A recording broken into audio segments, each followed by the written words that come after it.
el meu avi va arribar a Figueres per fer el servei militar, al castell de Sant Ferran. Ell era de Riudecanyes, del Baix Camp, però es va enamorar de Figueres i allà s'hi va quedar i s'hi va casar. I als anys 50 es va convertir en el president del casino menestral figuerense, anys de postguerra, i ell era un personatge republicà, per tant, diguem-ne que tolerat per les autoritats, tolerat i prou. Però, malgrat això, va donar molta vida al casino, va crear moltes seccions, va crear la Fira del Dibuix, que encara es continua fent a la Festa Major de Santa Creu, a Figueres, una agrupació artística, va fer un homenatge a Joan Maragall, en fi, moltes coses. I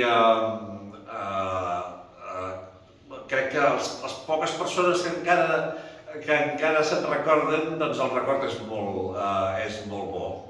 I el casino de Figueres continua actiu, vigent, i jo que me n'alegro.